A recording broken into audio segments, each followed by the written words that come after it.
ब्रह्मारण्य नामक एक वन था। उसमें कर्पूर तिलक नाम का एक बलशाली हाथी रहता था। देह में और शक्ति में सबसे बड़ा होने से वन में उसका बहुत रौब था। उसे देख सारे बाकी पशु प्राणी उससे दूर ही रहते थे।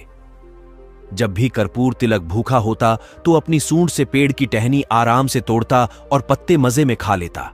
तालाब के पास जाकर पानी पीता और पानी में बैठा रहता। एक तरह से वह उस वन का राजा ही था। कहे बिना सब पर उसका रौब था। वैसे न वह किसी को परेशान करता था, न किसी के काम में दखल देता था।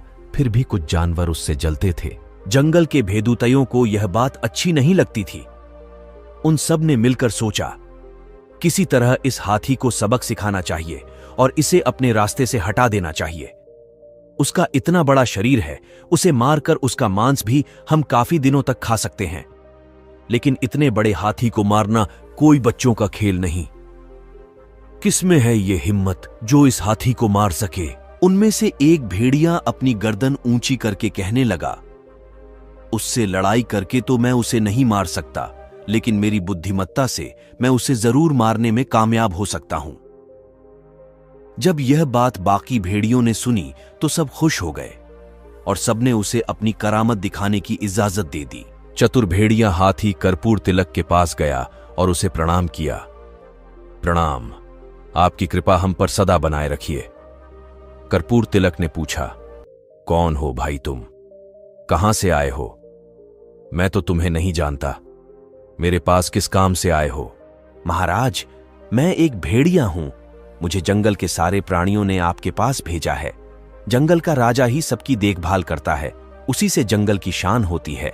लेकिन अफसोस की बात यह है कि अपने जंगल में कोई राजा ही नहीं। हम सब ने मिलकर सोचा कि आप जैसे बलवान को ही जंगल का राजा बनाना चाहिए, इसीलिए राज्याभिषेक का मुहूर्त हमने निकाला है। यदि आपको कोई आपत्ति नहीं हो तो आप मेरे साथ चल सकते हैं और हमारे जंगल के राजा बन सकते हैं। ऐसी राजा बनने की बात सुनकर किसे खुशी नहीं होगी? कर्पूर तिलक भी खुश हो गया। अभी थोड़ी देर पहले तो मैं कुछ भी नहीं था और एकदम राजा बन जाऊंगा। यह सोचकर उसने तुरंत हामी भर दी। दोनों चल पड़े। भेड़िया कहने लगा, मुहूर्त का समय नजदीक आ रहा है, जरा जल्दी चलना होगा हमें। भेड़िया जोर जोर से भागने लगा और उसके पीछे कर्पूर तिलक भी जैसे बन पड़े, भागने की क्याशिश में लगा रहा। बीच में एक तालाब आया।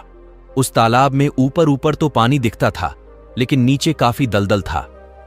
भेड़िया छोटा होने के कारण कूदकर तालाब को पार कर गया और पीछे मुड़कर देखने लगा कि कर्पूर तिलक कहां तक पहुंचा है।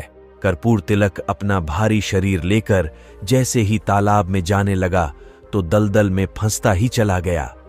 निकल न पाने के कारण में वह भेड़िए को आवाज लगा रहा था, अरे दोस्त, मुझे जरा मदद करोगे?